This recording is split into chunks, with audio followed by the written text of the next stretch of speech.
You're listening to the Huddle Up Podcast with Chad Jensen and Zack Kelberman. Join Broncos Country's deep divers at milehighhuddle.com and sound off. And now it's time to drop some knowledge. Okay, we're live, but really quick, gotta let the stream breathe just for a couple of seconds while we make sure we got Facebook on with us. And we're good.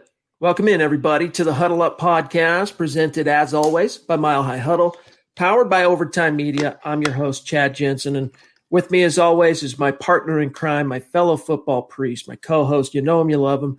He is Zack Kelberman. And Zack, as football priests here, sometimes our job is to help the community in Broncos country and MHH exercise the demons, get things off their chest, get it out, let them express things. It's like in a confessional, you get it off your chest, and that's what we're here for.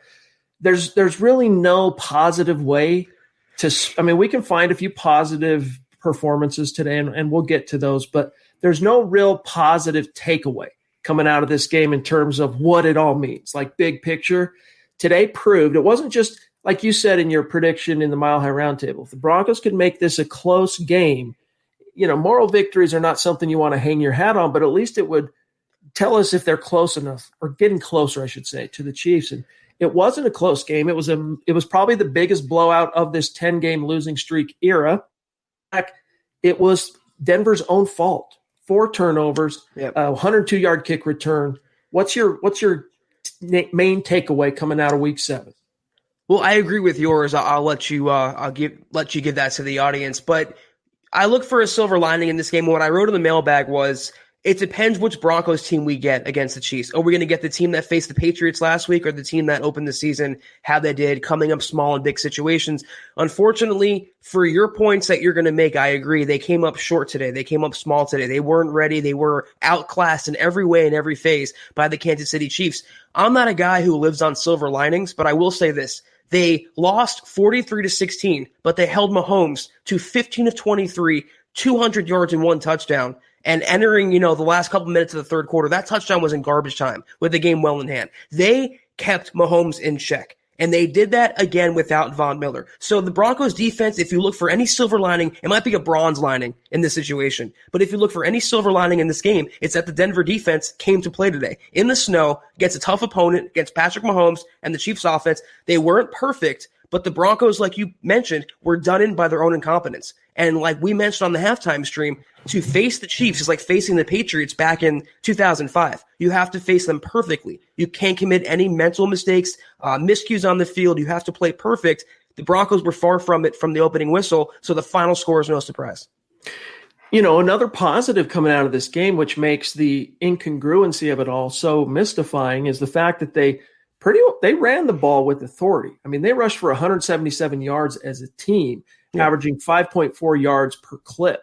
Now, a lot of that, Zack, is thanks to the inspired running of Philip Lindsay, who got hurt in the first half with a concussion, but he left the field with 9 carries, nearly 80 yards, and everything was rolling well. And even Melvin Gordon, who obviously, not the same dynamic, explosive playmaker as a runner, at least in this game, as Philip Lindsay, he still was able to find some good purchase in the second half on the ground. Royce Freeman, 3 carries, 12 yards. There are a few positives, but Zack, the main thing here is that the Denver Broncos, if you look at Week 7 as a litmus test, the Broncos failed it. Hugely, right? It shows that they're nowhere close to the juggernaut. They're nowhere close. And if you look at it rationally, how can they be? First and foremost, you're without your franchise defensive player, Von Miller. You're without your number 1 wide receiver and Pro Bowler, Cortland Sutton. You're without your 5-time Pro Bowl defensive tackle, Jarrell Casey. However, Zack, the flip side to that coin is the Broncos got healthy, or as healthy as they possibly could, leading up to this game. Bouye, Jones, and Walker all coming off injured reserve, plus you had the return of Locke and Lindsay last week. This was a team that was as close to as full strength as it's ever going to get in the 2020 season, and they just shot themselves in the foot. There's no other way to explain it. And I don't even think it's that the Broncos aren't as talented. They're obviously not as well coached. But I really think it just comes down to the fact that the Chiefs are still living in their head rent-free. This is a team, the Denver Broncos, Zach, who just they can't overcome that mental block. Oh my gosh, it's the Chiefs. They played tight. They didn't play loose and with confidence today. They were pressing. And when you're pressing, I mean, it doesn't matter what you're doing, what line of work you're in or what aspect of your personal life, when you press, bad things tend to happen. And that's how it shook out for the Broncos today. But as you said, though, Zach, I liked the defense kept this game in check if the offense and special teams don't shoot themselves in the foot. Yeah, I mean, it's exactly what I would always say about teams that face the Patriots in the mid-2000s or the early 2010s. It was like they played the Patriots and we're playing New England. We have to be perfect. When you have that kind of mentality in your head, when you deify an opponent, that's what happens. You make them bigger than they are, and you make yourself smaller in the process. It's really psychological. You can apply that to any facet of life, but that's what the Broncos have done today. And most of it is rightfully so. The Chiefs are the Chiefs. They have the best quarterback in the NFL, best quarterback of this generation. They just won a title. They're atop the mountain right now. The Broncos are nowhere close to that, but the Broncos defense proved once again they can limit Mahomes. And I wrote this in the game prediction. If they can limit Mahomes, it's up to the Broncos offense. And it's the same story since 2016. The defense will do enough, and the offense and the coaching, the situational coaching in this game, because it wasn't just the players, it always lets the Broncos offense down. And the D can only pull the weight for so long, and the offense comes up small. If they didn't have the turnovers, if things broke a certain way, it woulda, coulda, shoulda, but it didn't. To limit Mahomes to those numbers, though, and lose by that much, that speaks to a lot more than just one side of the ball. Yeah. I mean, I think a lot of this too falls on, excuse me, and don't take this the wrong way. I think a lot of this falls on Drew Lock in terms of, you want to talk about the emotional component. I mean, the broadcast did a pretty good job of laying it out, especially at the end there. But, he has got to overcome the fact that this is the Lock family Chiefs, right? His greater family, his immediate family and all his uncles and cousins and everybody, they're all huge Chiefs fans. And why wouldn't they be? They grew up in greater Kansas City. That's just got to go away. And Drew Lock, I mentioned this, how it slightly irritated me earlier this week. It wasn't the media that brought up for the first time in his presser on Wednesday the whole Chiefs thing and the home team dynamic, being that was the team he grew up rooting for as a fan and all that. Right. He's the one that brought that up, which the reason it irritated me is it tells me it's still very front of brain. And what that tells me, the fact that it's still front of brain, is that it's factoring into the equation. And at this stage in his career, second year pro, you're in the NFL, you're at the highest level. It shouldn't factor in anymore, dude. You got to move beyond this. It can't be a part of the entire ball of wax in preparation leading up to a tough divisional foe. And, the Chiefs are the juggernaut. We're going to get more into it, guys. We got so much to get to, and we got plenty of time to do so. But first, we got to handle a couple of really quick matters of business. Guys, this live stream pod, it's brought to you by sportsbetting.com. Right now, gambling is legal in the state of Colorado. Here is what makes sportsbetting.com a no-brainer for sports fans. You get sharp odds, you get low juice. They have their own in-house bookmakers, which means they're not using a third party for their odds, all right? Reduced juice, best prices, and you get hassle-free bonuses, 24/7 live customer support, and it's always a real person in the United States. But here's the kicker, gang. Pay close attention because this has changed. At sportsbetting.com, right now you can get a 100% risk-free week of sports betting up to $1,000. And it's not just one bet, all of your bets. Play for a week. If your losses exceed your winnings at the end of the week, sportsbetting.com will cover those losses 100% up to $1,000. And you can roll that over one time. So head on over to sportsbetting.com/milehighhuddle. That's sportsbetting.com/milehighhuddle and capitalize on a risk-free week of sports betting up to $1,000. And Zach, we got so much more left to get to just really quick. So I'm going to be very quick here in the matters of business. Follow the podcast on Twitter at HuddleUpPod. Also the main account at MileHighHuddle. Guys, just a gentle reminder, check out the merch store when you get some time. The link is in the description here of this live stream. It's another way to support what we're doing here at MHH. Get your swag on. Get a hat, get a T-shirt, get a hoodie, get a face mask, mug, little something for everybody. It's another way to support what we're doing here. And if you're not in a position to do that, it's okay. Each and every one of you can do these three things: subscribe, like, share. That's the biggest litmus test. You want to talk about a litmus test or a testimonial? The greatest thing for Zach and I to know whether or not we're doing a good job is whether or not you share this content, especially on YouTube, especially on Facebook, and especially on Twitter. So these three things, all of you can do, whether you're listening now with us live or after the fact on demand. We appreciate you. Those three simple things help us out a ton. And then a shout out to our Facebook community, which continues to grow exponentially.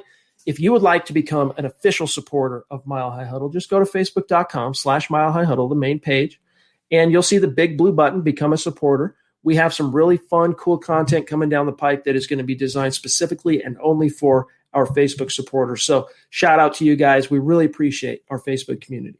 This is the Overtime Podcast Network. Listen up, Broncos country. Coors Hard Seltzer is not your average seltzer.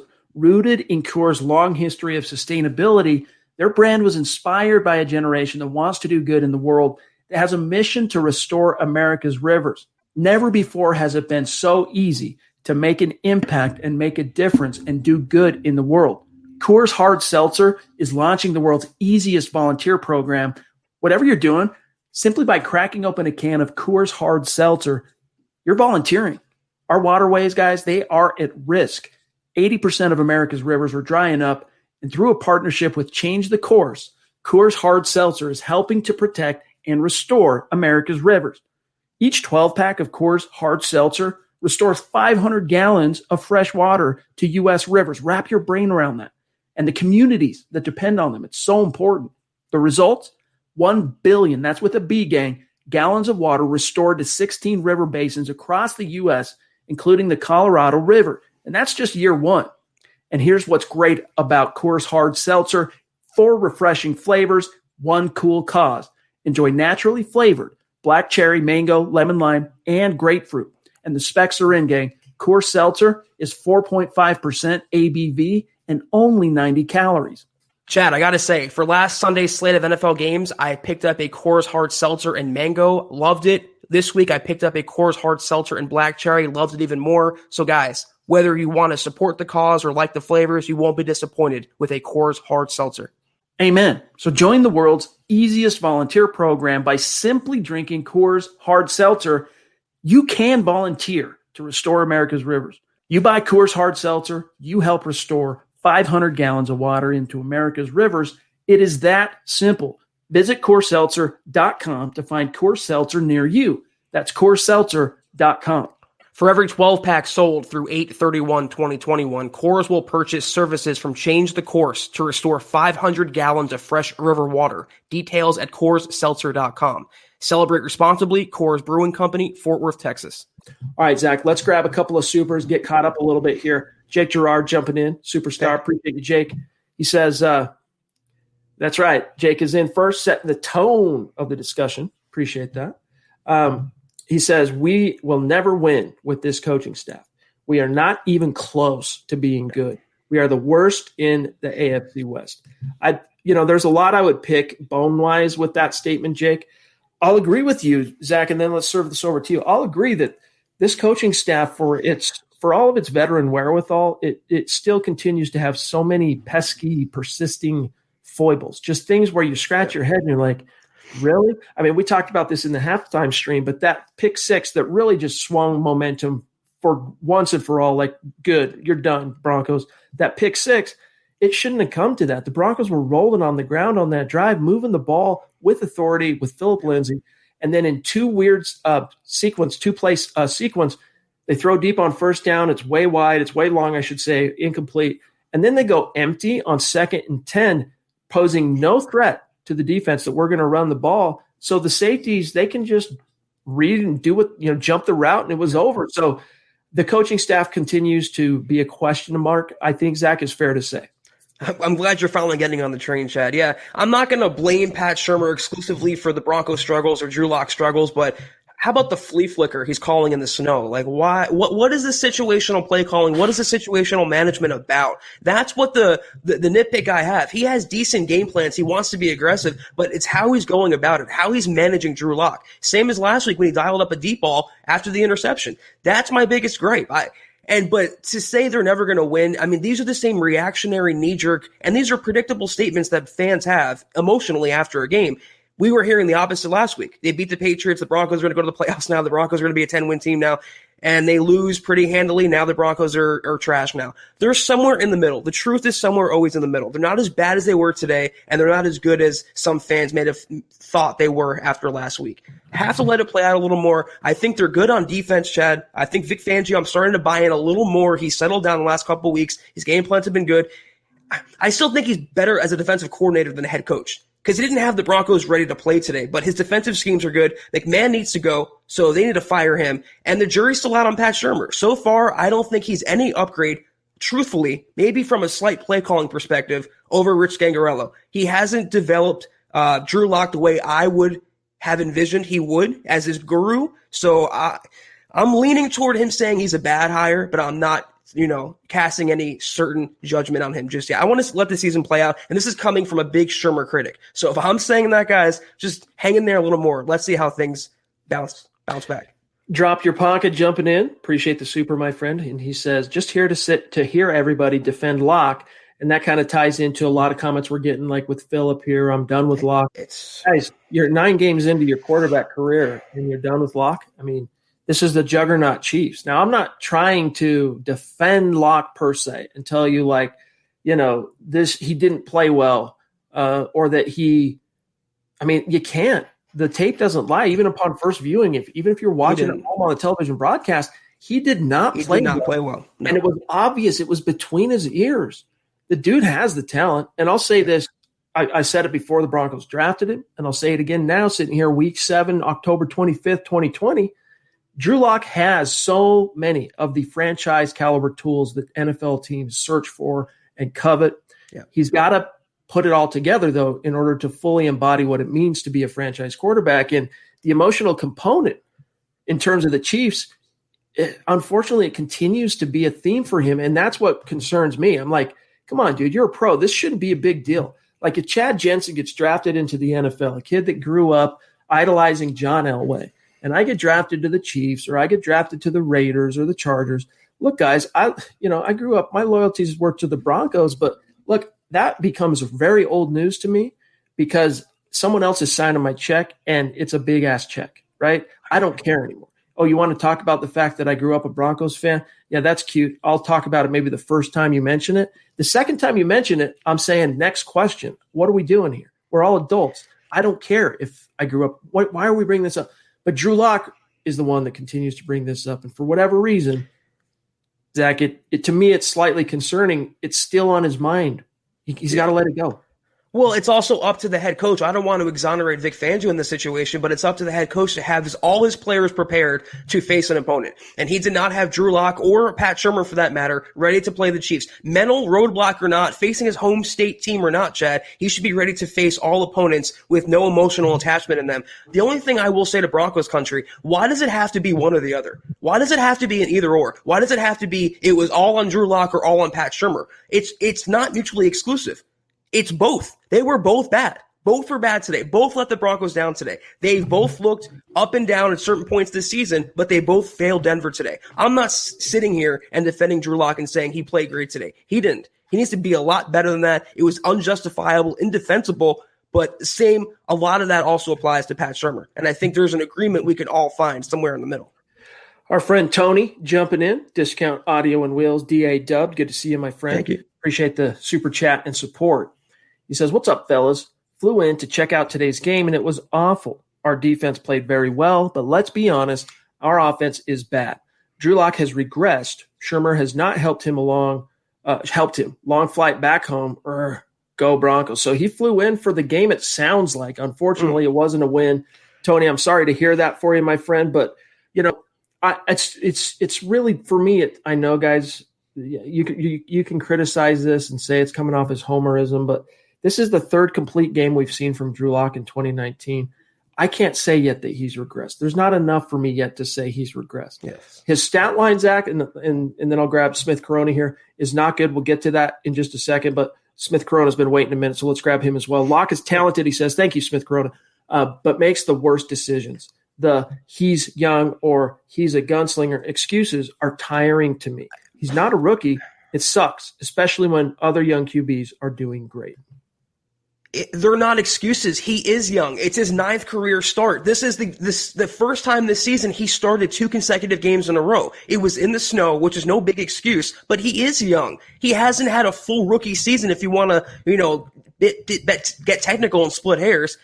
9 career starts. He played in a handful of games last year. He got hurt again this year. He has no continuity. It's a weird offseason. It sounds like excuses, but those are the facts. Patrick Mahomes struggled his rookie year. Lamar Jackson struggled his rookie year. It takes time for quarterbacks to develop in this league. And even in a perfect situation, there's always the ups and downs. There's always the roller coaster. And Broncos country should have been prepared for the good and the bad. Winning season or not, you were going to go through the ups and the downs with Drew Lock. That's just a player of his caliber. This is how he gets better, though. It sounds like an excuse again, but this is the type of player Lock is. He will get better from this performance, and we will know next week. And it's important to keep in context, guys, that it is the juggernaut Chiefs. And we talked a lot about this during the halftime stream. But look, man, if you're trying to compare Drew Lock to the unicorn that is Patrick Mahomes, the comment about it's hard to see Lock struggle like this when so many young QBs are balling out. Who are we talking about? Justin Herbert? He's looked good. Today it's looking like it's going to be his first win as a starting quarterback in the league. Who else? Who else are we talking about are these young quarterbacks? Lamar? You could even throw him in as a unicorn caliber quarterback that just, hits the ground running. But like Zach has said, he had some struggles, especially as a passer his rookie year. And then in the playoffs, he's disappeared 2 years in a row. Who are these young quarterbacks that you are pointing to that are just blowing the doors down? I'm curious to know, because every young quarterback, honestly, with the exception of Patrick Mahomes, I think, Zach, Patrick Mahomes is the first quarterback ever. Seriously, who else? To step into a starting role so young in his career and basically go from 0 to 60 MVP with no bumps along the way. I mean, they were one penalty away in that 2018 AFC Championship game of going to the Super Bowl and perhaps going for a three-peat right now. He's a unicorn, all right? My point is you can't compare Drew Lock to the Patrick Mahomeses of the world, all right? You gotta basically compare him to the traditional rookie learning curve and not rookie, traditional young quarterback learning curve. And Zach, I get that what has changed in the NFL is that, it's different than the old days where you could go 4, 5, 6, 7 years trying to develop a young quarterback. In today's day and age, I mean, you really do have about a 2 to 4 year window to make a decision on a quarterback. By that point, 2 years in, if you don't have a strong answer in terms of, is this our guy? You're probably better off to turn the page and find someone else if you don't feel that way. And for Drew Lock, Zach, it's just too early to say that. He's 9 games in. It's way too early, and I understand the Broncos' frustrations in the fan base. I understand they've been waiting since Peyton Manning for that franchise quarterback, and look who they failed on. They've drafted, they signed, nothing's really worked out. But again, what was your realistic expectation for Lock this year? It comes down to that. Did you think it was going to be a Mahomes, Lamar Jackson type of year? Did you think it was going to be a 4,000 or 5,000 yard season? I was prepared. Chad was prepared. Most Broncos fans were prepared for these ups and downs. And coming into a game where, again, he's shorthanded, down his number one receiver. He lost Phillip Lindsay again. He has a bunch of new offensive linemen. His tight end was hobbled. A new scheme that he's learning. I mean, these are not excuses. These are just facts. And how that registers to you is the difference on Drew Lock, whether they're facts or excuses. You can be impatient. You can be done with him. For the fact of the matter, though, he is going to get the rest of the season, barring another injury, to show whether he is or is not the guy. And if he is not the guy, anyone who thought he was going to be the guy will stand up here and eat crow. But we just cannot say one way or the other that he's not it yet. Let just a little more play out and a little more consistency before we dub him a bust. This is the Overtime Podcast Network. Brandon says, and thank you for the super, Brandon. He says, Drew just isn't it. Strong arm, but has very little deep ball accuracy. Lost after his first read. And when you look at Herbert, it just stings as a fan. Again, the Herbert stuff, like today is his first win.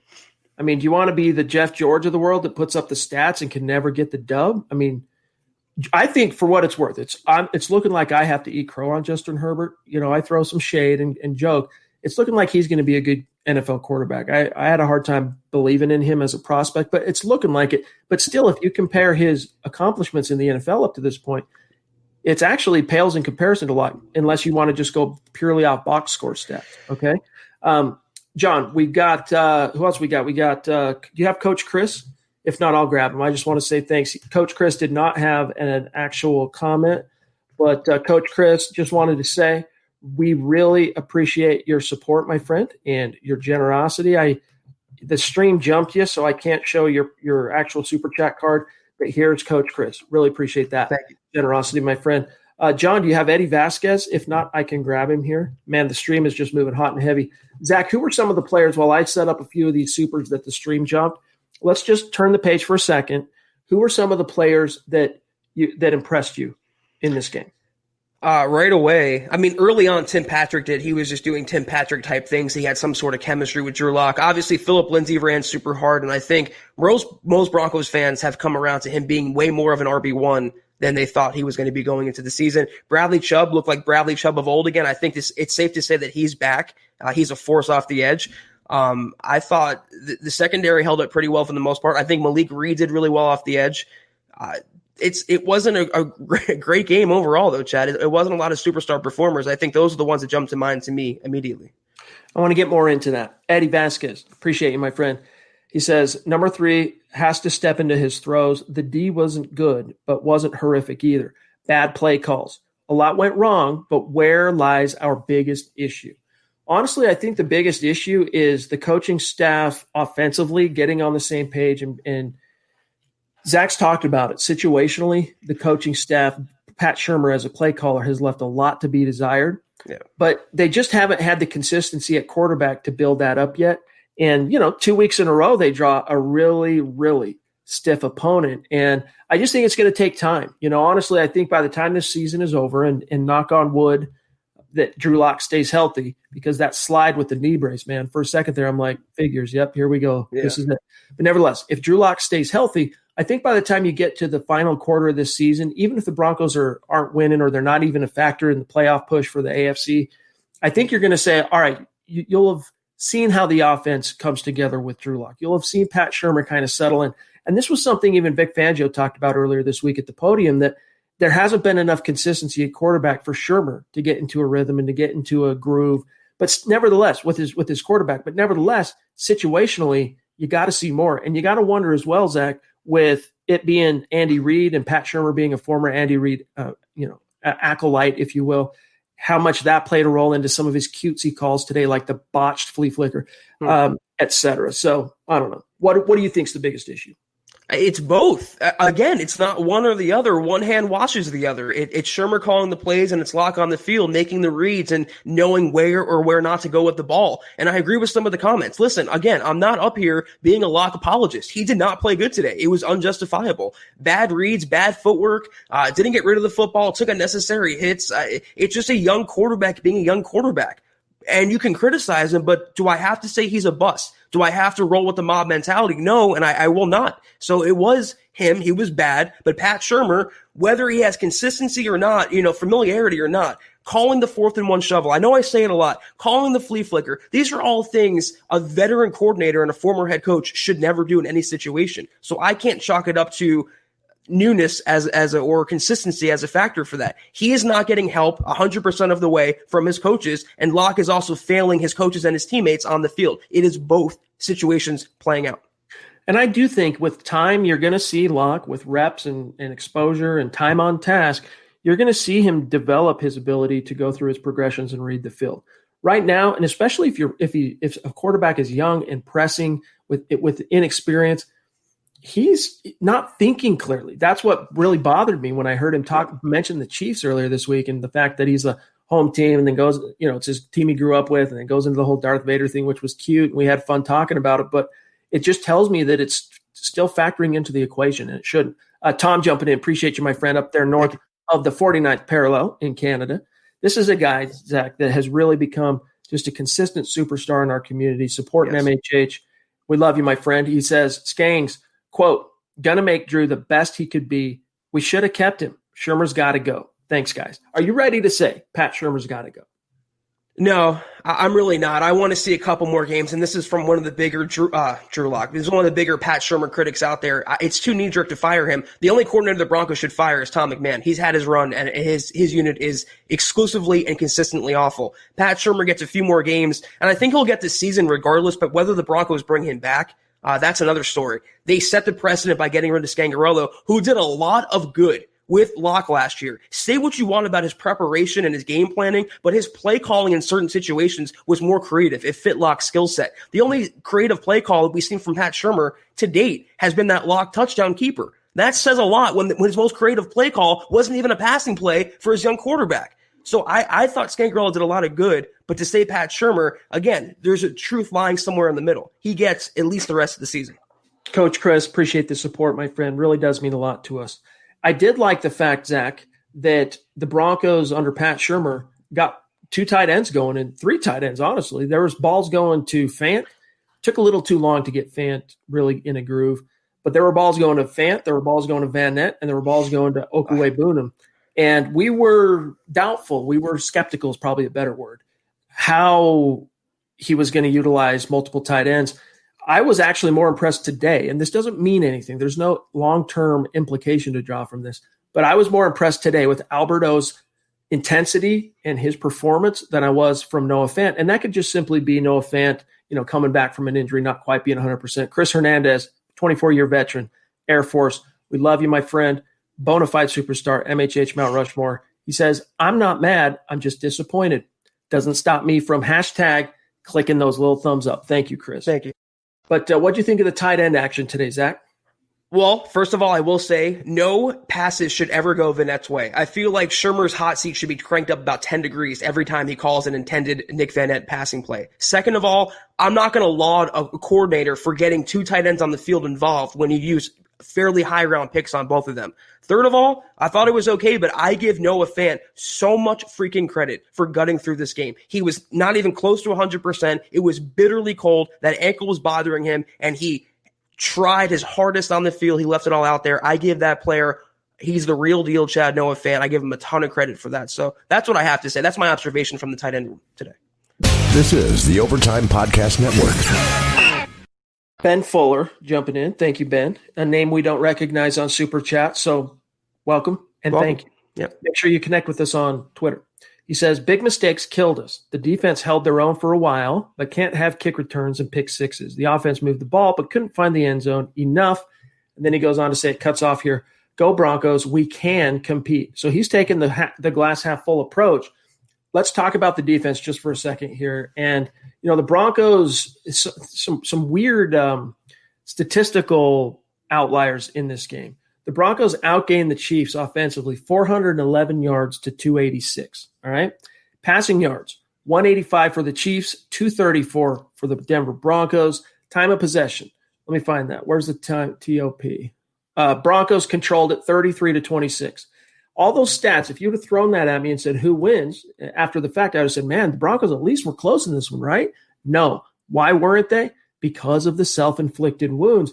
And those self-inflicted wounds, the conclusion is not necessarily, oh, Drew Lock sucks. Oh, fire Pat Shurmur. It's just that the Broncos chose against the most dominant opponent possible. They chose their worst game to not just play their worst ball, but to be their own worst enemies, shooting themselves in the foot. You just can't do it and expect to compete with a juggernaut. They chose a bad time to be bad, and it really is unfortunate in a snowy, inclement weather type game. But when you hold, and I mentioned this point earlier, when you hold Mahomes to 200 yards, 1 touchdown, he was sacked 3 times, and that 1 touchdown came in garbage time, the defense did enough to at least keep Denver in the game. And if you look up how many field goals the Chiefs had, that was the whole game plan, is limit the Chiefs and let the offense do the rest. The defense held up their end of the bargain, and the offense came up well short. You can't beat the Chiefs with 4 turnovers. You can't beat them by throwing pick sixes. You have to convert. And that's – I thought we were going to get a closer type game the way the Broncos came out. It just never sustained that way. And they've proven, Chad, this has been the story of the last half decade. They've proven they are not yet good enough to overcome a deficit or a crippling turnover. No. I mean, maybe against an average to below average team, not against an elite opponent. I mean, again, exactly, Zach, that's a great point, dude. How often do you go -3 in turnover differential and win on the road? Not often, and it's only against the Jets. You can't do that against the Chiefs. You can't do that even against the Patriots, and the Patriots aren't the same team of old. That's a lesson that a young team like the Broncos right now, all their leadership, it's all the young guys. And, they hone their leadership. They hone their wherewithal as young guys through the ups and downs and the experiences. Naj jumping in with a very generous super. Thank you, my friend. Means You've been so amazing. much to us. Yes, thank you, Nash. Really, really means a lot. He says the defense held their own. Great passion from Bradley Chubb and Shelby Harris. No leadership on offense, but they are young. Chiefs 0 for 8 on third down, outgaining them by over 100 yards and still not competitive. Hope for Lock's confidence. He rebounds next week. Zach, I'm not really worried that this is going to be some confidence killer for Drew Lock. I'm really not. I think that, this is just one of those, hey, man, we knew we were walking into a buzzsaw and we just didn't do anything to, get out of the way, basically. And, you just can't go too much deeper down the rabbit hole than that. As Christy says here, thank you, Christy. I'm still giving Locke the benefit of the doubt. He needs work and coaching. And Zach, more than anything, he needs time on task. Yes, 100,000%. And this loss was very reminiscent of the Chiefs' loss last year. And how did Locke respond to that? He came out and beat the Raiders the next week fairly handily and went into the offseason with a lot of momentum. Whether that translates to a win next week, I don't know, but we don't have to guess how he handles adversity. We've already seen it last year. So this is not going to kill his confidence. It's not going to stun his development. I just want to see the Broncos give him more time under center and help him out with better situational play calling. I will say it until it gets better. He's being failed in that regard by his coaches, Chad. Justin Martin, appreciate you. He says, we beat ourselves today. We will bounce back and hopefully get a win next week. I think this year will be a success overall.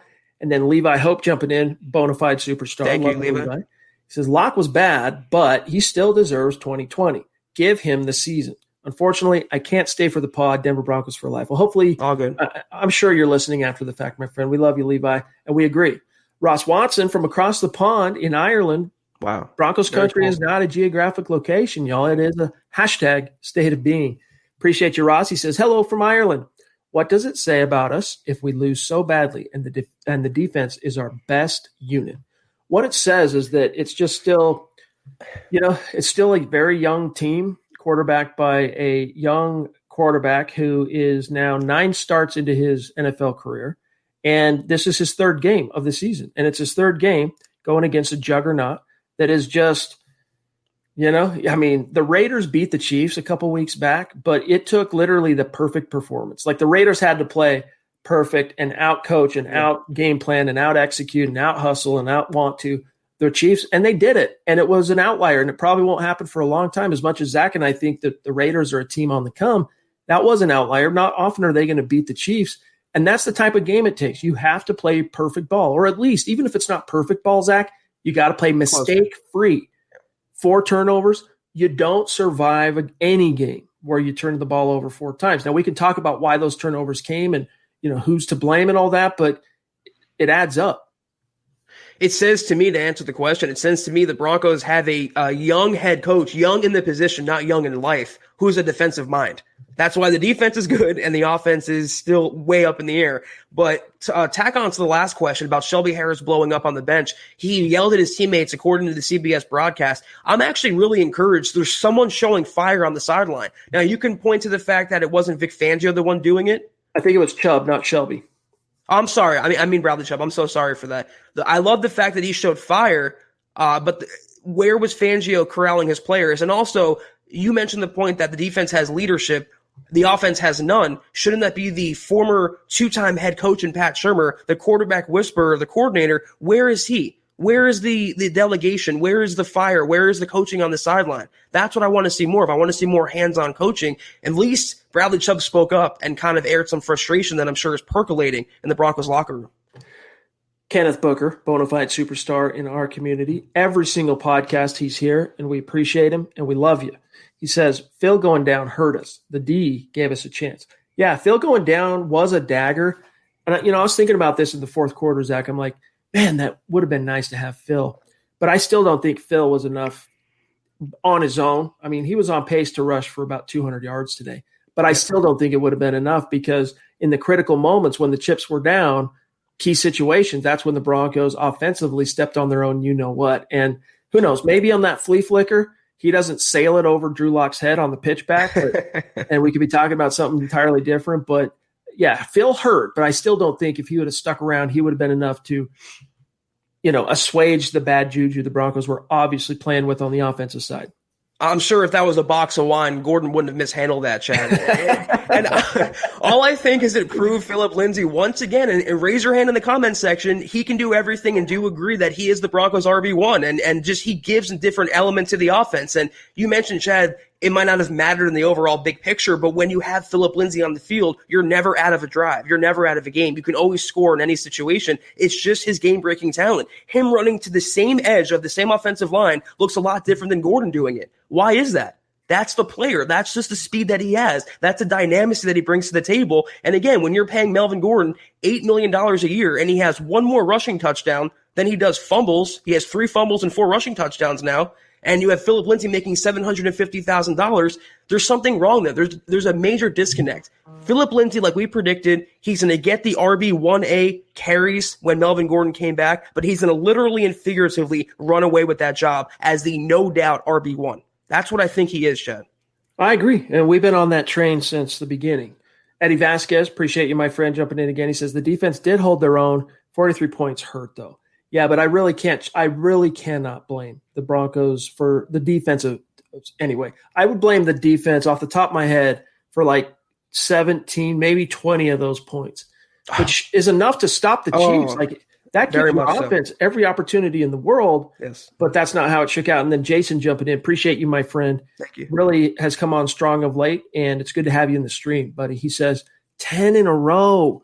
Just being outclassed by a better run organization from the top down.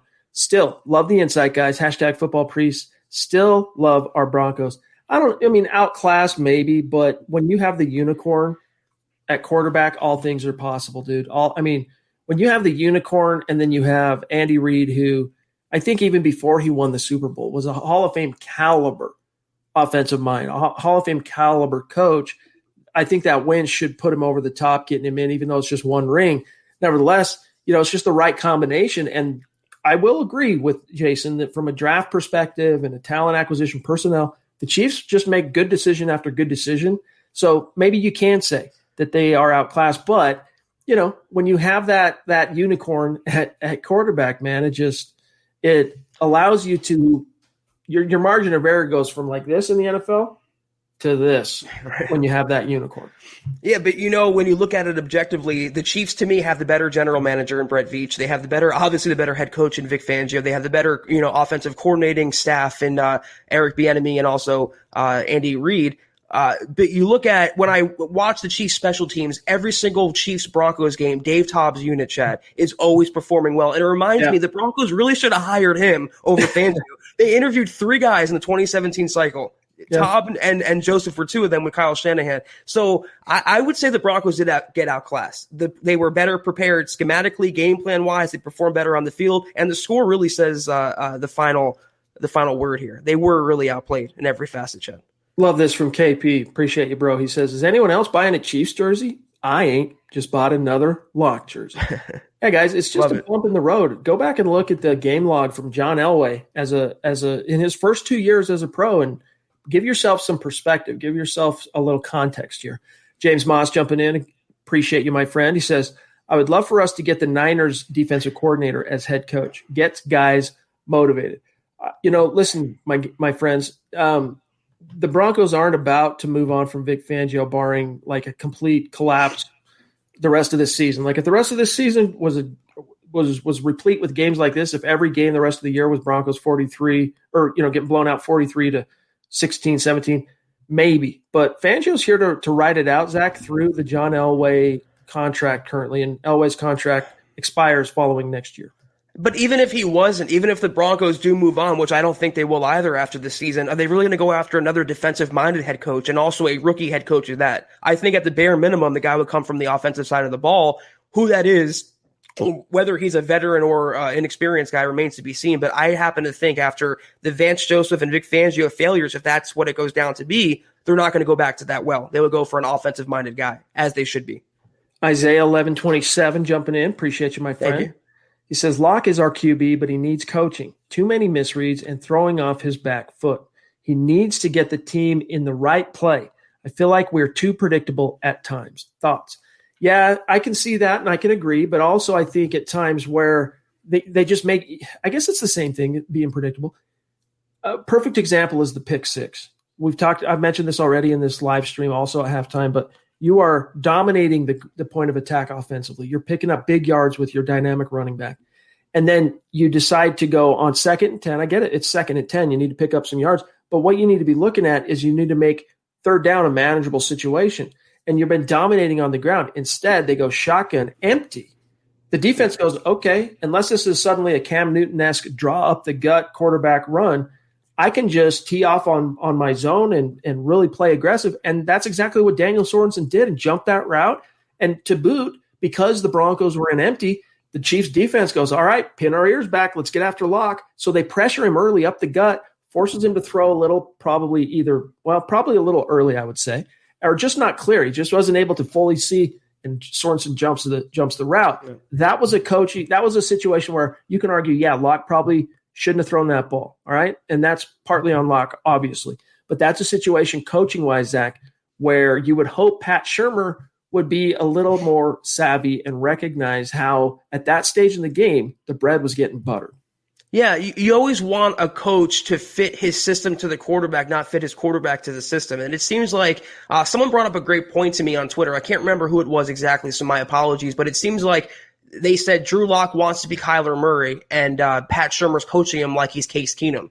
And that's a juxtaposition of what the Broncos are going on right now. It doesn't seem like Pat Shurmur has a plan or a consistent approach with Drew Lock. It's like go long on this play and then throw 3 yards on 4th and 5. There's no consistency. There's no rhyme or reason. There's no creativity. The one time he was creative, Pat Shurmur, it resulted in the Drew Lock rushing touchdown. So again, Lock needs to make better reads on the field, go underneath when Noah Fant's open, for example. But when you're dialing up 20-yard, low percentage passes toward the sideline, when you have to pick up 4 or 7 yards, that comes down to coaching and play calling. Because Drew Lock, say what you want about him, this is a fact. He's taking his marching orders. As a young quarterback, he wants to go off script all the time. If it was up to him, he'd be calling his own plays out there. But he has to take the plays that Pat Shurmur calls and try to deliver based on the reads that Pat Shurmur designs. He is not getting helped out situationally by Shurmur on a consistent basis. And I think that point is inarguable.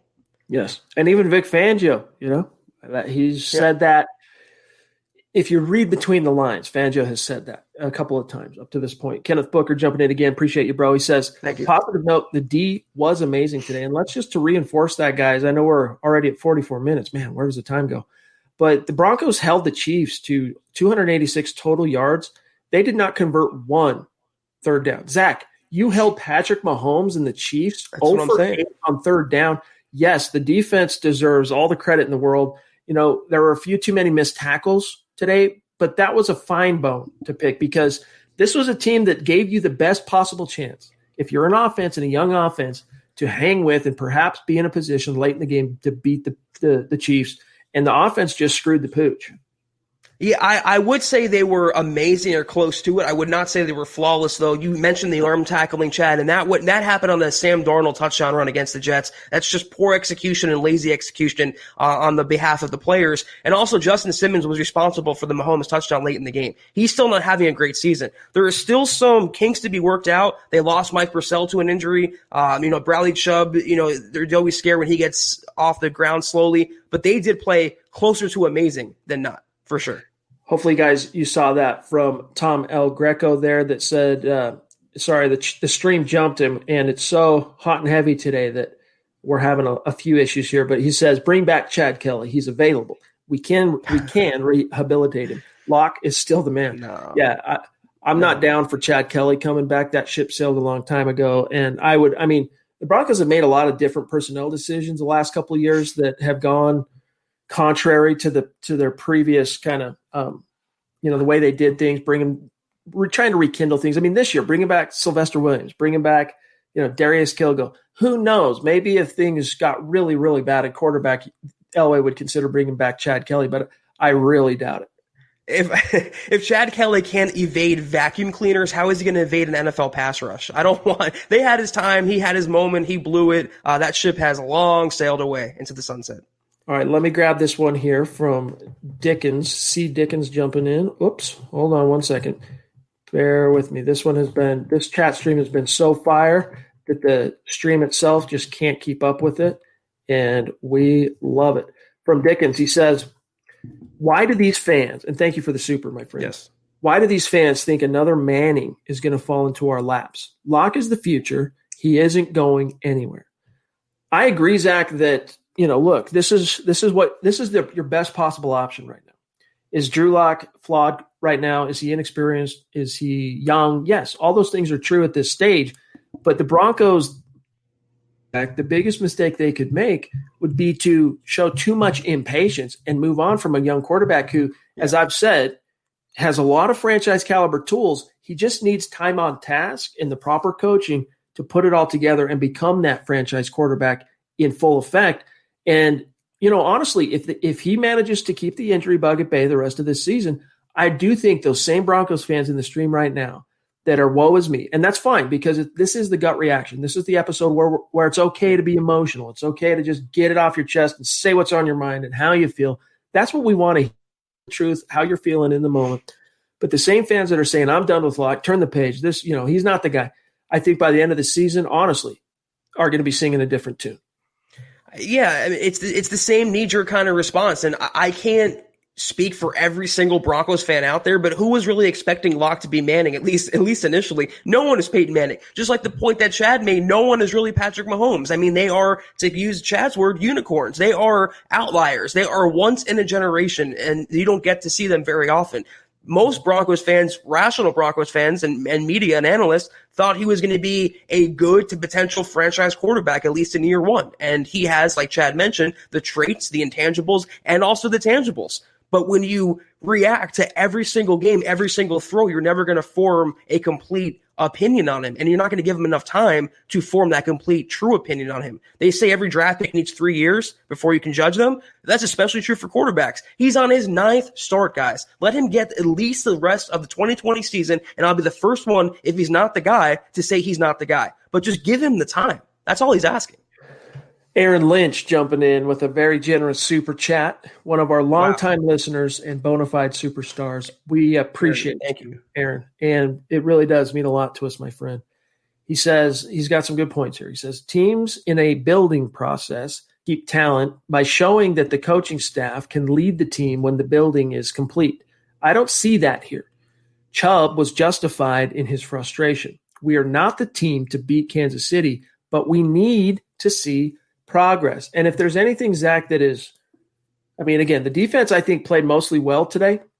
But if there's anything that really concerns me, it's that in his 3 swings at the plate as the Broncos head coach, the Broncos have actually gone the opposite direction in terms of not only are they losing to the Chiefs still, that's sustained, but good point. Nick Fangio's getting blown out. Vance Joseph, at least in 2018, I can't think off the top of my head what it was. 17, at least one of those games, the final game was competitive.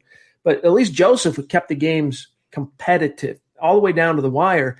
And, Vic Fangio, maybe it's because quarterback consistency has been a bigger problem for Fangio when you take all 3 games into consideration. But that is something to worry about a little bit.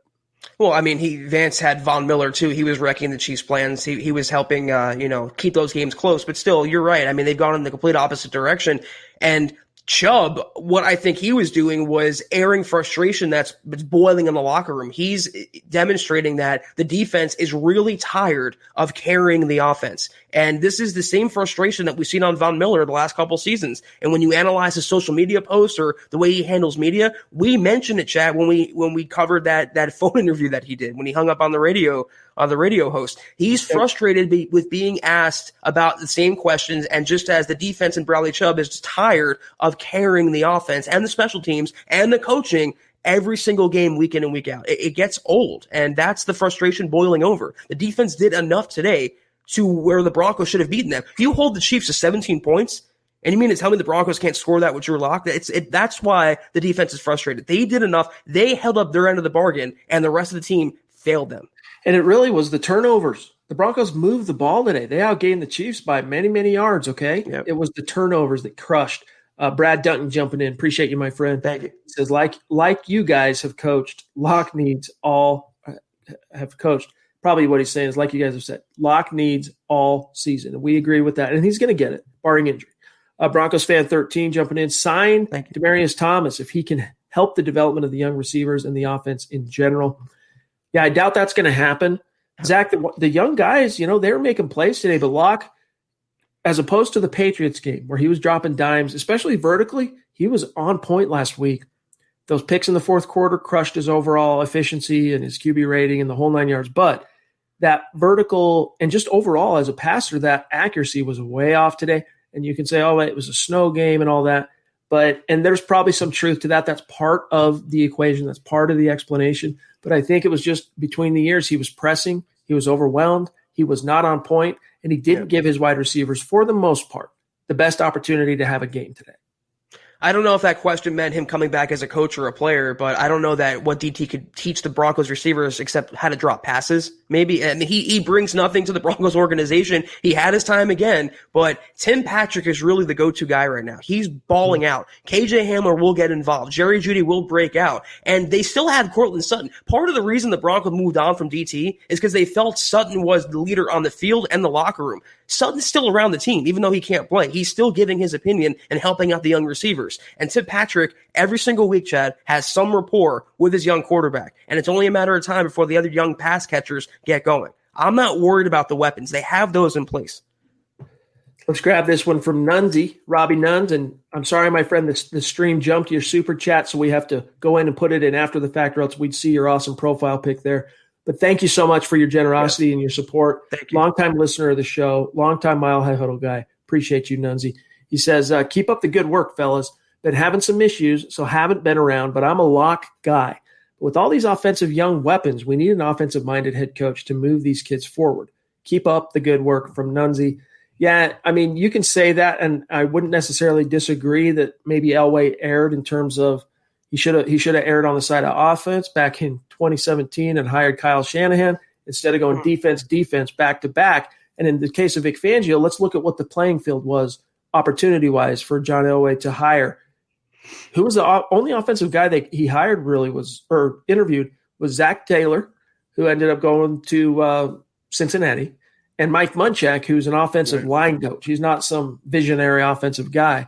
And I think Zach Taylor, now that he's got a quarterback over time, I think he's going to be okay in Cincy. But it wasn't a lot of – the options weren't great in that last hiring cycle for offensive-minded guys, Zach, unless you were going to go back, open up the closet, pull out a skeleton, Mike Shanahan, and do that. And you know what? Hey, maybe that was the opportunity, because we know that Joe Ellis kiboshed it a year prior because he wanted Elway to go through a hiring process and interview guys. And if Shanahan emerged as the best choice, then okay. But he ended up not interviewing, or Mike Shanahan, I should say, was just not part of that equation in this last hiring cycle. It seemed like they lost out on the young guys in the 2017 cycle, the Frank Reichs, the McVays, the Kyle Shanahans, and then their choices after that were retreads like Mike Munchak, or like Dallas did this offseason with Mike McCarthy. When you get to that point when there's young offensive prodigies, you either have to go to the college ranks, you have to hire off of someone's staff, or hire a retread. And I think the Broncos, after Vance Joseph, they wanted experience. They wanted a no BS kind of guy who's going to come in and instill his culture, who's widely respected. I don't really necessarily blame Fangio for the offensive struggles. It's not his side of the ball. That's why they hired a former head coach who's the offensive coordinator now. That's his responsibility. Mark Langley from the top rope. Everyone knows the superstar MHH Mount Rushmore member, Mark Langley. And thank you. That's amazing. Thank you, my friend. That just means so much to us, your generosity and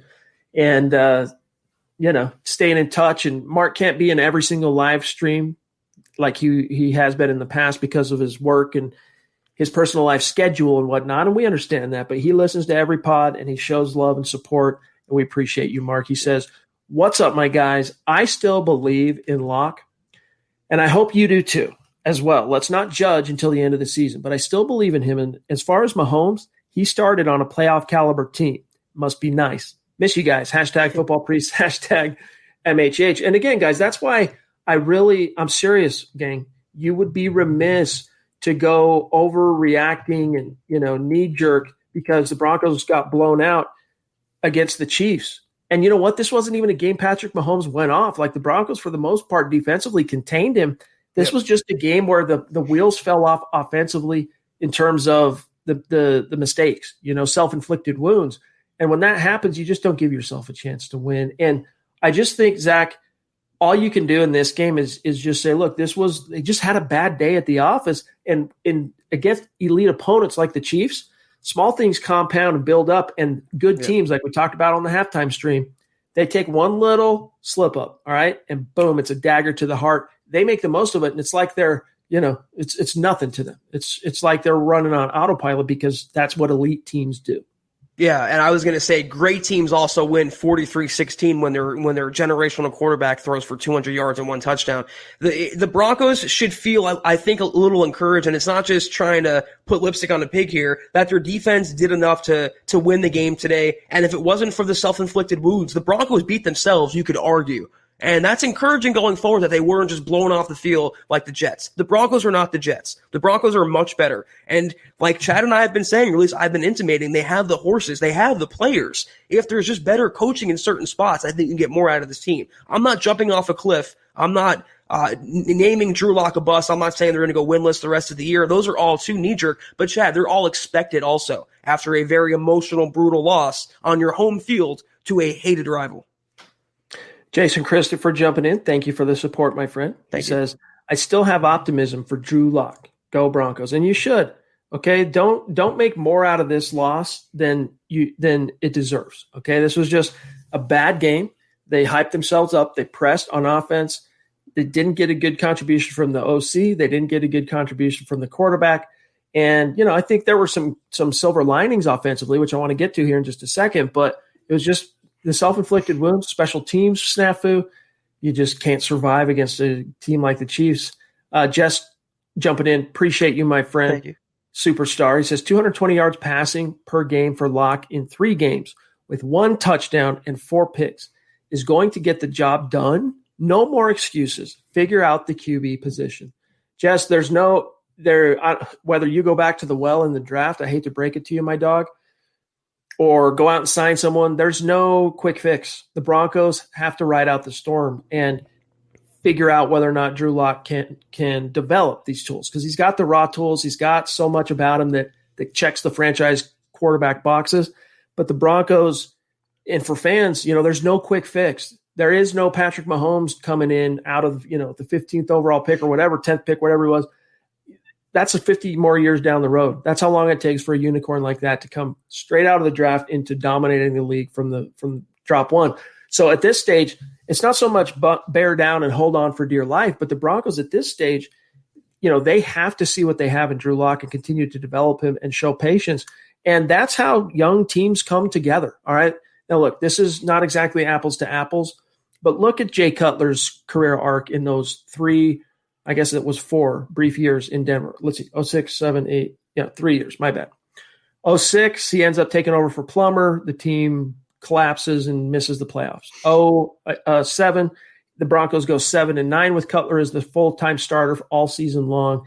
And it wasn't great. He had a few flashes, kind of like you see from Locke. Flashes, regression. And the team just wasn't very good defensively. And then we learned after the fact that Jay Cutler was suffering from diabetes and he was losing weight and he didn't have energy and it affected his mental clarity and all that. But in 2008, offense. Now, if they would have been a better team defensively, that would have been a playoff team and Mike Shanahan doesn't get fired at the end of the season. But it finally came together in 08. Jay Cutler gets a Pro Bowl nod. You see Brandon Marshall emerge. You see Eddie Royal emerge. You see a lot of young guys. It just comes together because the Broncos showed patience, stayed disciplined to their plan, and had consistency in the coaching department, Zach, and it paid dividends. Now, unfortunately for the player. Now, unfortunately for the team, it didn't work out because of some of the other, extenuating circumstances, and Shanahan got fired and then Cutler gets shipped off by McDaniels. But you got to be able to stay patient with a young quarterback and see him through his developmental learning curve, Zach, knowing that the unicorn ain't coming. Right, exactly. And it kind of baffles me as to what Broncos fans were expecting from Drew Lock in his 9th career start in week 7 of the second season. Were Broncos fans not expecting to see some road bumps and see some, ups and downs and hiccups from a young quarterback? Because that's how it goes in the NFL, except when you're that unicorn. And we think, Chad and I, that he can be a franchise quarterback, but is he a unicorn? Probably not. He's not Mahomes, nor will he ever be. But to your point about development, he can't develop himself. So putting the entirety of blame on Drew Lock exonerates the coaching staff. And when you hire coaches specifically to develop your young quarterback, that should be an indictment on them as well. He's a young guy needing the perfect coaching and technique and just direction. And I don't think, based on what we've seen, that Pat Shurmur and Mike Shula, specifically Shurmur, is the one to get that done with Drew Lock. All right, let's grab this super chat. It jumped in, but let's grab Jay Boss. Appreciate you, my friend. Thank you. I sure wish Peyton Manning would come coach this team as an offensive coordinator, as an OC or as our head coach. I'm not sure the syntax there. Drew Lock's mechanics lead to most of his mistakes. It's a problem. I agree, Jay, but again, it's hard to jump to too many overarching conclusions when he hasn't received enough time on task. We need the full body of work. It would be a lot more concerning. Here's what I mean by that. Zach, it would be a lot more concerning to me seeing as he talks about some of the mechanical inconsistencies like we saw today from Locke that led to off-target throws, and when we saw the pick six. And it would be a lot more concerning if he had started every single game up to this point, and you saw that in week 7. But he started Tennessee, played solid. If the Broncos have a better 4-minute offense with a lead late in that game, they beat the Tennessee Titans, and Drew Lock is a hero. But they end up getting a bad drop from Jerry Jeudy. The rest is history. It's not good. Then he gets hurt in week 2, comes back, beats the Patriots, beats the Patriots, becomes the youngest quarterback in the history of Gillette Stadium to win at Gillette Stadium. And then he comes and has a bad game against the Chiefs. And, yeah, his technique was off big time today. It was not consistent at all. I can't jump to the conclusion yet with some of you guys. I just can't get there with you because there's not been enough time on task. And I think so many of you right now are so consumed by the disappointment and the blowout against the Chiefs that you're missing the forest, all right? For, the old saying, you can't see the forest for the trees. You're missing the forest because you're focusing on 1 or 2 trees that are kind of ugly and infected with some kind of fungus or something. And you miss the big picture. Yeah, and to the Broncos fans, this happens every time that a Broncos loss or when a Broncos quarterback doesn't play well. Will Peyton Manning come back? He's not coming back to the Broncos to be a head coach. He's probably not coming back to be a general manager or anything less than an owner. So these pipe dreams, Mike Shanahan, Peyton Manning, it's not happening. John Elway being the head coach or coming back to playing quarterback, those are not happening, guys. Just hang in there. I know it's an emotional loss, and it'll wear off like a bad hangover after a couple days. You'll see things a little more clearly that let's see how he rebounds. This is a litmus test for Drew Lock going forward, and you want him to be put through this adversity now as opposed to later in the season or even in a playoff situation. It's good for a young quarterback to go through these ups and downs. It's good for a quarterback to learn by failing. It's how they get better. JT, longtime listener, bona fide superstar from across the pond, one of the listeners in our community that exemplifies the hashtag state of being. Appreciate you, JT. Thank you. He says, I struggle to see Shurmur's plan, guys. He's trying to fit Lock into his system when he should be fitting his system to Lock. It has to change. That's a good point, Zach. I made that exact point earlier. He has to be flexible and not make Lock something he isn't. I referenced, him coaching like he's Keenan when Lock wants to be Kyler Murray. And that's, again, on the coaching. You can't fault Lock for how he's being handled. You can't fault Lock for the place he's being funneled in his helmet. He's following marching orders to an extent. We criticize him for his mechanics and his footwork and his reads, sure. But everything else, he's being let down by his superiors. I think that's pretty indisputable. We got one here from Carlos Oliva jumping in. Thank you, my friend. Appreciate you. Lock needs to improve seeing the open receiver and footwork too. And agreed. I don't disagree. The footwork needs to improve. He needs to be more disciplined and cognizant of that. Needs to work on it more. And yeah, I think the whole missing the open receiver thing in the passing concept, it's hard to know for sure how much of that is on him. Hear me out. Because we don't know what he's being told in the earpiece. We don't know how strongly he's being controlled from a decision-making perspective. It could simply be that Shurmur says, here's the play. You know your hot read. You know what the ultimate objective is of this play. Do your thing. Go through your progression. Find your man. Or it could be the last message Drew Lock hears before the sound goes out in his ear is, here's the play call. Here's your hot read. If it's there, we really need you to hit this hot read. Or here's this, the second route in this. We don't know exactly what is being communicated, but Carlos, I'm there with you. Too many missed wide open receivers. And especially there was that one shot, Zach, down the field where he threw way long into double coverage and it showed a wide open Noah Fant underneath. It's like, take what the defense gives you. Yeah, and that's the point I was going to make, that It's to an extent, it's Pat Shurmur's play calling. It's the way he's being handled. And we don't know the situations or what he's being told, not just on Sundays, but also during the week. We don't know what he's being drilled into his head of, listen, be aggressive. Based on Pat Shurmur's last press conference, it seemed like they wanted to be aggressive because it beat the Patriots and to be aggressive for the sake of being aggressive, no matter if it fit the situation or not. So if he's being told to be that way, if he's being trained that way, it's like training a dog. You can make any dog into a vicious killer. It's just how you train them. And you train Drew Lock to be an aggressive, overly aggressive quarterback, always looking for that big play and not taking what's underneath him. We can't really render a judgment on that without knowing the full picture. But I happen to venture a guess, as Chad hinted at, that Shurmur, more likely than not, is telling him, listen, when it's there, try for the deep ball. All right, let's grab this one from Big John Mortensen jumping in. Thank you, my friend. Thank you. Appreciate you. He says, our football priests need a clergy. That's a good idea. That is a good idea. And I have received your DMs, my friend. I've just had a really busy couple of days doing some traveling. So I appreciate your support, and we will circle back and look at that. The link, though, by the way, gang, for the merch store is in the description, but it's easy to remember. HuddleUpPod.com. All right, here's I don't know what this tweet is. BioCore88 on Twitch is trying to show us from James Palmer. I'm going to look it up. I don't know, John, if you can find it, let me know and shoot me the link in the DM, and I'll see if I can throw it on. If you got one on Facebook, John, throw it up. It's all good. All right, let me see what else we've got here from Leroy. Good to see you, Leroy. Please answer this question on Facebook. Excuse me. He says, who would you rather have calling plays on offense, Shurmur or Mike Shula? That is a good question, because Shula, you could argue, is just as, if not more accomplished as a play caller in the NFL as Shurmur. At this stage, though, I got to say, I mean, it was Shula that coordinated that 2015 Carolina Panthers offense that was a juggernaut with Cam Newton. So just to give you some perspective, he's had some success at a few different spots. I'm surprised Mike Shula's never been an NFL head coach, to be honest with you. Like, he's had a few really good opportunities. He was the former head coach of Alabama Crimson Tide, for what it's worth. But what's your answer for Leroy here? Well, we've seen, since he's been back from injury, we've seen one decent game from Drew Lock, barring the missed, catches and touchdowns we saw against the Patriots, and one bad game with Lock. I would want to see, as much as I don't like his play calling, I want to see Shurmur with a couple more games with Lock under center, again, to form a complete and fair opinion. I don't want to be knee-jerk. That being said, though, if things still look bad, if we're still complaining about the same things we're complaining about 4 or 5 weeks from now, give Mike Shula a shot. What do the Broncos have to lose? Maybe he's a younger guy and he connects with Lock on a different level. You never know what could be the magic cure. But if Shurmur's not cutting it, they need to find the guy who will cut it. Gavin Holvik jumping in. Thank you, Gavin. Thank you.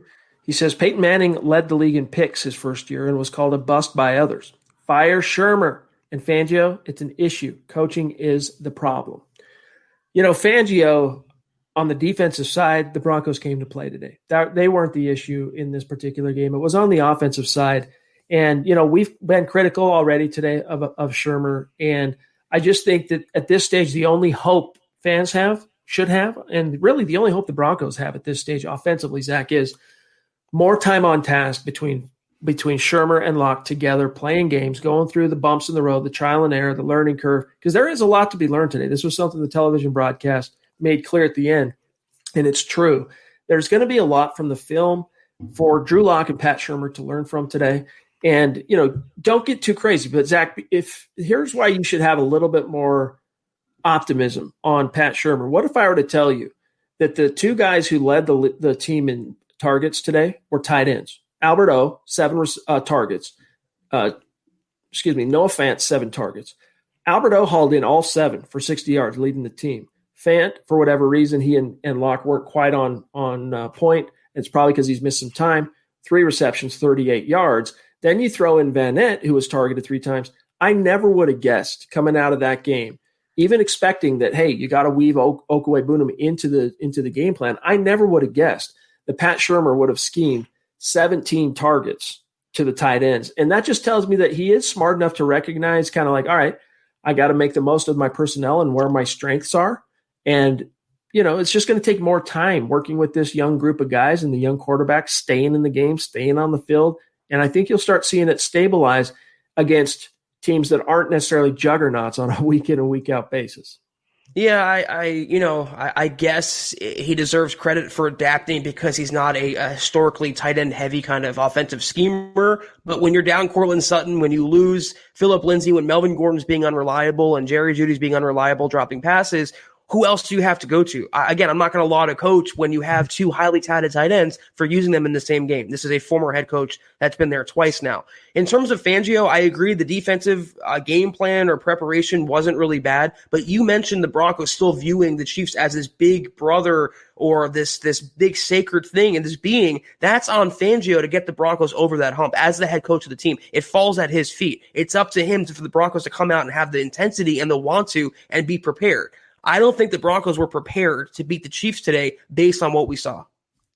Yeah, the energy, the intensity level, I think they wanted it almost too much. It's almost like, they were so desperate to win that they ended up pressing. Right. And the defense, they were able to contain their intensity and use it for the offensive side. It's hard to explain, articulate exactly what I mean, but they just, again, the Chiefs living in their heads rent free. I don't think it was the defense's fault this week. It was the offense and shooting themselves in the foot. Broncos fan 13 jumping in again. Appreciate you. He says, bringing in a veteran quarterback like Tyrod Taylor could help with Locke's development. And I agree, Zach, that I think the Broncos at this stage in hindsight, you and I were like, you know what? It's probably better to bring in a lesser known, lesser established backup because you don't take away from the posture in the locker room. The Locke is the guy, like there's no question. But at this stage in hindsight, that bringing in Jeff Driscoll is the fail-safe, I think was one of the categorical mistakes of the front office. And Blake Bortles is their answer. Like they re-signed him to the practice squad after they cut him. He's the guy that's supposed to be that Tyrod Taylor that Broncos fan 13 is talking about. That's probably as good as you're going to get this year as far as that, that mentor type. What is Tyrod Taylor going to teach Drew Lock? How not to be a franchise quarterback? And what is he going to teach him that he can't learn from Blake Bortles? So I don't want any more of these bridge guys. I don't want any more of these name guys. Lock is going to learn not by someone teaching him or by looking at pictures. He's going to learn by being on the field and throwing touchdowns as well as interceptions. That's how Lock gets better. Kenneth Booker, appreciate you, dog. He says, maybe true. Wine, he never would have pitched it. Fair point, dude.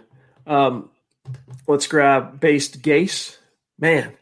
And by the way, Based Gase, if you're on Twitter, make sure you reach out and connect with us because I've tried to find you on Twitter and there's no Based Gase on Twitter. And so we like to shout out our superstars after each podcast on Twitter. He says, I'm done. I am so done with hearing that it's okay for Kansas City to embarrass us because they have a good team.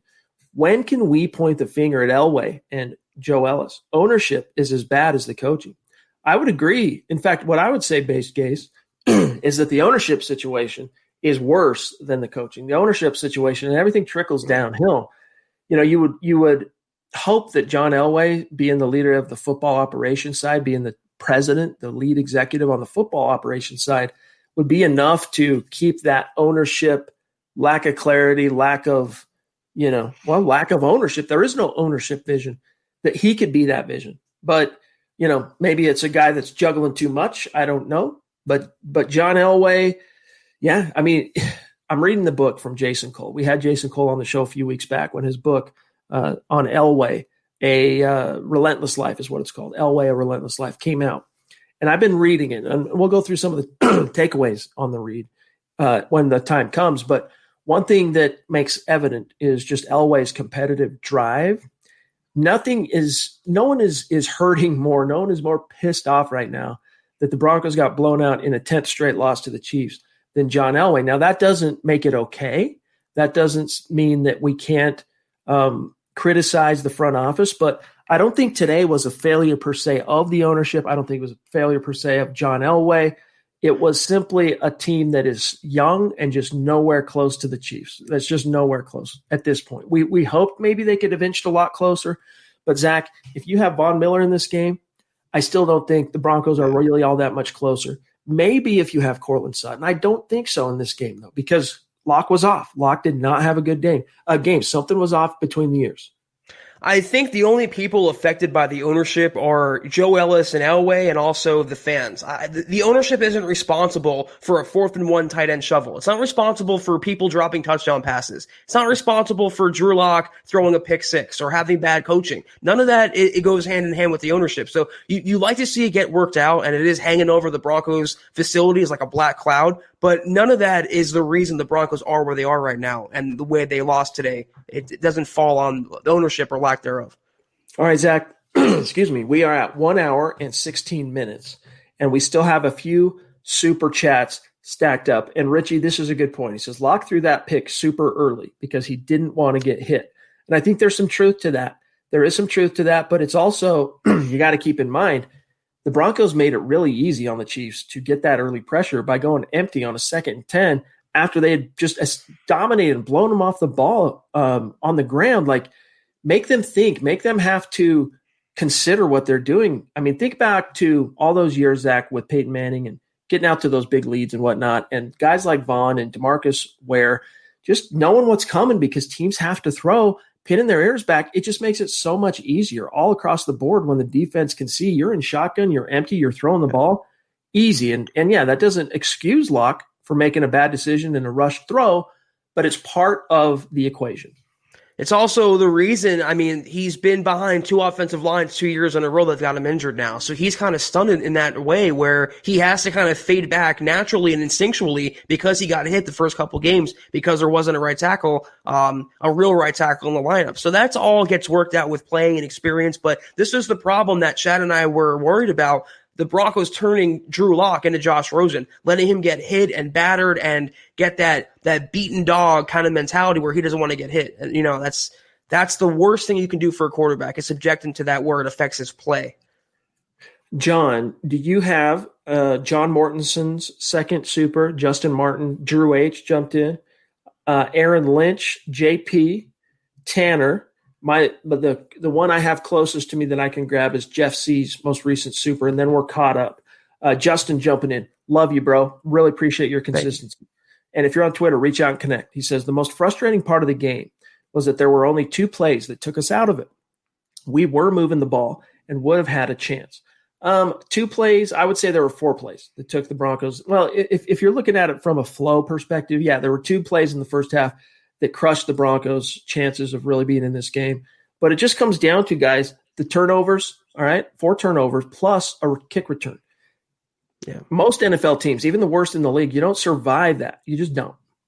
Yeah, and you know what? We can talk about the what ifs, and they were only 4 plays away, but is that the standard we want for the Broncos? We were only 4 plays away from beating the Chiefs. I mean, that's not what Fangio intended out or the Broncos intended to be this season, so I'm not going to find much comfort in that kind of spin. All right, we got Big John Mortensen jumping in again. Let me grab this second super from him. Love you guys, and your support means everything to us. Thank you so much. He says, win or lose, Broncos in my blood. And yeah, I mean, guys, let's just put some perspective on this, all right? This is week 7. The Broncos are 2-4. You know, they started 0-3 and came out of that 0-3 hole 2-1. They still have plenty of time left to make this a fun season that has some January implications, all right? And, you know, when we get to tomorrow to the Aftermath podcast on Monday evening, you know, we can start looking ahead to what the near future holds. But, you know, the Broncos, let's see, going into week 8, which was their bye, all right, real quick. Now they've got, you want to see Herbert, what Herbert's got? Justin Herbert's coming to Denver. And you're going to see Herbert and Locke head-to-head for the first time next week. I don't want to get too much into it right now. But, Zach, my point here is that the Broncos, you know, they dug themselves a hole. They had some really terrible luck with the injury bug. They got a young quarterback who's now bounced back, beat a tough team on the road, set a bunch of historical precedents in so doing, came back against the best team in the league and defending world champs, had arguably the worst game of his career. I think this was probably the worst performance of Drew Lock's young NFL career, but there's still plenty of row left to hoe.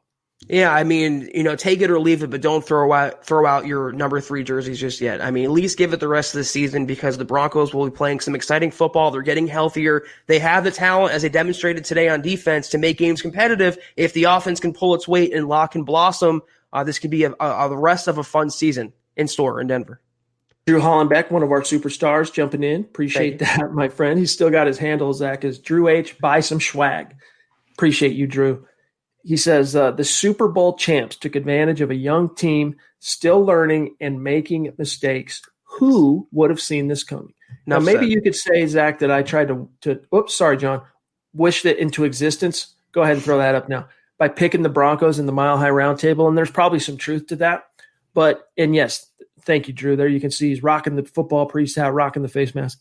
But yeah, I mean, we knew it was going to take, I wouldn't say a miracle for the Broncos to beat the Chiefs, but it would take a perfect game, a mistake-free game at the very least. And I think the defense, they didn't play mistake-free because those 4 missed tackles on Clyde Hilaire's touchdown run, and then the missed tackle on Justin Simmons, allowing Tyreek Hill to scoot in garbage time. And then even that final drive that had Chad Henne come in, Shelby Harris losing his composure and giving them a new set of downs. And then they didn't play perfect, but they kept that game within striking distance for if the offense at least plays an average game. If that offense comes in and plays even average and just doesn't turn the ball over and moves the ball at the rate that they did, again, guys, I want to remind you, the Denver Broncos in Week 7 against the Chiefs, 411 total yards. That's the record for the year. That's their best total yardage point for the season. All right. Third down, still not good though, Zach, 5 for 14. But so many of those third downs were third and longs. They didn't set themselves up well. Play calling, offensive coordinator got to go back to the drawing board. But there were some positives to take away from this. Don't go knee-jerking too hard quite yet. There's a lot of season left to go. Yeah, I agree with Drew's point here. And how many of you guys out there had the Broncos splitting with the Chiefs this year? I know I did. I have the Broncos actually losing this game and winning in Kansas City. Whether that happens or not, I don't know. But the Chiefs are a very good team, and the Broncos are a very young team. And regardless of how Locke or the snow or the injuries or how this year played out, it was always going to be that way. Whether you want to deny it or not, cover your eyes, close your ears. The Chiefs are better than the Broncos tenfold right now. There's no comparison. Doesn't mean the Broncos can't be in the future, but right now, the Chiefs are definitely, Chad, far and away the cream of the West crop. I'd say they're the cream of the NFL crop, to be honest with you. If you can have an average game from your quarterback, like just a not good game and win 43-16, you're a juggernaut. And that's exactly what the Chiefs are. Aaron Lynch jumping back in again. Wow, thank you, my friend. Thank you, Aaron. Really appreciate you. He says, Jensen, Kelberman, love your input. Just got to throw some water on the toxic fan base flames. There is a lot to work on. But if we move on from every player that struggles, we'll never develop. Hashtag no quick fix. Hashtag bleed orange and blue. Well said, Aaron. Thank you for the perspective. Guys, there is no unicorn named Patrick Mahomes coming in to save the Denver Broncos from, going through the learning curve. They got to go through the trial and error learning curve with this young core with Drew Lock at the center. There's no getting around it. This is the ups and downs. I mean, think back to every young quarterback you've ever seen play in Denver or not, even thinking back to Paxton Lynch, even thinking back to Trevor Siemian. I mean, that's going back 5 years now. Every young quarterback has flashes of brilliance and flashes of plays where you scratch your head and thinking this guy's a bust. That's going to be with Drew Lock. This is not the last bad game he's going to have. But last week was also not the last good game he's going to have either. He will come back and impress, and you will say, wow. He will have the game where he throws for 350 yards and 3 touchdowns, and you're thinking, you know what? We don't need Justin Herbert. We don't need Trevor Lawrence. We have our guy right here. And a lot of Broncos fans were thinking that way coming into today, and now they're going back to the tank for Trevor route. It's the fickle nature of an NFL fan base, and I can't say I'm surprised. And guys, we don't blame you for being disappointed. All right, that's not what we're saying. What we are saying, though, is try and have a little perspective. All right, just try and balance a little, just a little bit. Tanner C jumping in. Appreciate you, my friend. Very generous. It means a lot to us. Thank you. He says, what's up, fellas? Bad game for sure. I'm a coach, so let me harp on that. Why in the loving universe is Shermer chopping the field in half by running boots on important downs? So many bootlegs on third down, it was expletive painful. I agree. And that whole boot game, what's ironic, Zach, is that Drew Lock should thrive in those boot situations, but you got to call them situationally in the right moments, and that's just not something that Shermer's been able to quite get down yet. Yeah, careful for those pitchforks, Tanner. They'll be coming out at you. You question the Broncos coaching and not the Broncos solely the quarterback. But it's true. It just comes down to situational football. And I think Shermer has Lock on the right track overall in the big picture, being aggressive, taking shots down the field. playing north and south, but situationally, he leaves a lot to be desired. And based on the comments, Chad, I was kind of alone in this opinion 4 weeks ago, 5 weeks ago. It seems like every other comment now is coming around to the Broncos coaching being the culprit here. It's not solely on Drew Lock. It's both. Jeff C. jumping in. He says, here is some perspective, and thank you for the support, Jeff. Yes. The Raiders blew out KC. The Raiders just got blown out by Tampa Bay. On Lock, he looked awful. Let's see how he responds. Yeah, I mean, I was curious to see how he would come out of that Patriots game after those 2 picks in the fourth quarter, wondering, hey, can he bounce back against a tough opponent, against the Chiefs? Turns out that maybe some of the juju residual, lasted into week 7. But Jeff's right, man. It's going to be key to see how and if he can bounce back from this game. And, this is a learning opportunity. This is a bad loss, but you've got another divisional matchup coming up here in the Chargers at home. You've got to make the most of it. And I want to put it out there again. I will say, objectively, Locke played bad today. I'm making no bone about that. He was not good enough. But I happen to think, as Chad does, as some Broncos fans do, or at least a large majority of the fan base does, he has his best days ahead. We have not seen Locke's ceiling. We have not even seen the middle of what Locke can be, the middle of his ceiling, the middle of the house. We've seen the floor. We haven't seen anything else in that. Give him some time, and he will make believers believe again in the Broncos. And guys, when you talk about what we've seen, it's like Corey here. I'm going to get to Corey's super here because it's very apropos. But we've seen some really impressive feats from Drew Lock. All right. Not only does he win his debut against Phillip Rivers and the Chargers last year, but then he goes on the road and beats the eventual AFC South champs, blows them out, almost similar to how this game went, except it was an offensive explosion on the Broncos' part. Then he gets trounced by the Chiefs in the snow in Arrowhead, wins his final 2, finishes 4-1, almost beats Tennessee. And again, almost, you can't hang your hat on that. Almost beats Tennessee, then gets hurt. Then goes on the road when he comes back and becomes the youngest quarterback in NFL history to win at Gillette Stadium. Then he comes back and gets blown out. It's not like, so many fans right now, the tonality coming out of these comments is as if Drew Lock has done nothing but suck it up since he took over as a starter, and nothing could be further from the truth. JP jumping in, fellow drummer. Appreciate you, my dog. Good to see you. Says, I hope Lock can take bigger steps forward this season. He hasn't shown the disciplined decision-making that he needs to win. You can't force success. Zach, really good points here. Not only can you not force success, but I reemphasize, guys, there's no unicorn magically coming in to save this team from the natural learning curve process that they have to go through to relearn as a young team how to win. Right. You can't force success and you can't speed up natural development. You have to let it play out as it does. It's a glacial process. It's very, very slow, but there's steps you have to take along that. And one of those steps is going through and grinning and bearing the interceptions, grinning and bearing the losses, because those failures will turn into successes if he's handled and coached correctly going forward. All right, 2 more, and then we're out of here. As Corey H. says here, thank you for the super, Corey. He says, RELAX. Yes. Relax. Appreciate that. And then Christy showing some love at the end, the queen of MHH. Also some perspective too. And we thank you as well. Nothing but love. Appreciate you, Christy. But that's got to do it for tonight's episode of the Huddle Up podcast, the gut reaction. And listen, as we said earlier, this is the forum. This is the opportunity for everyone to be more emotional. All right. Coming out of this game, coming out of this day, we'll all circle back. Zach and I will be back in the saddle tomorrow night, 6 p.m. Mountain, 8 p.m. Eastern. We'll sift through the aftermath and look at what lies ahead more, all right, and some of the other lessons to be learned from this week 7. We didn't at this because we go live immediately following the game. We don't know what Vic Fangio said. We don't know what Drew Lock said. There's going to be a lot of storylines to talk about tomorrow night, and it's going to be fun to go through it all with you. And Aaron, by the way, jumping in again late too. Appreciate you, my dog. Thank you.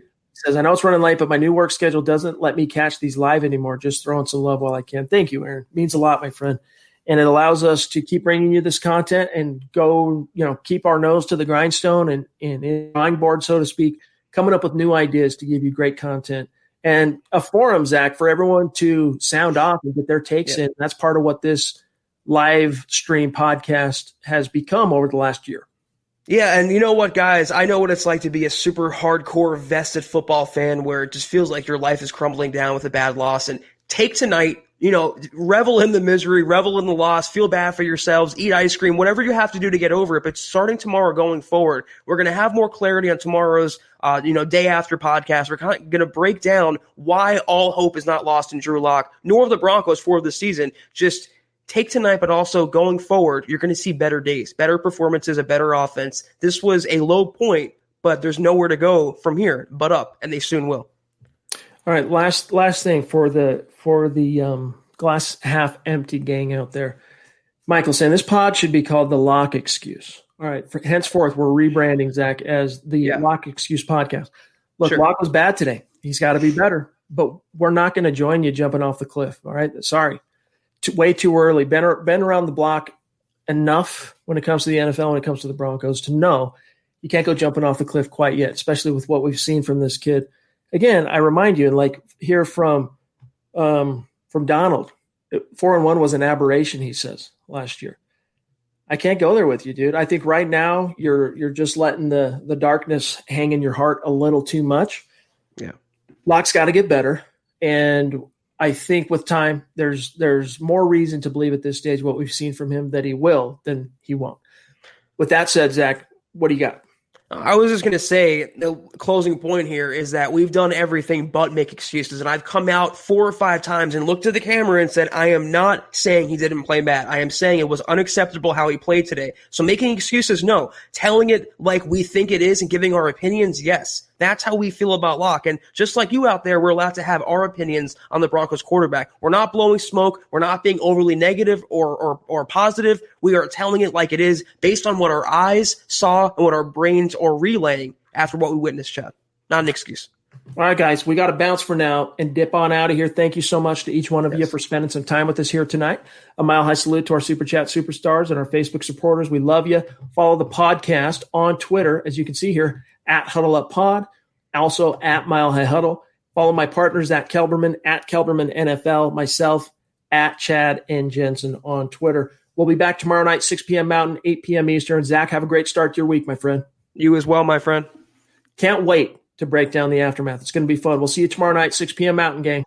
You've been listening to the Huddle Up Podcast. Join Broncos Country's deep divers at milehighhuddle.com to keep the conversation going.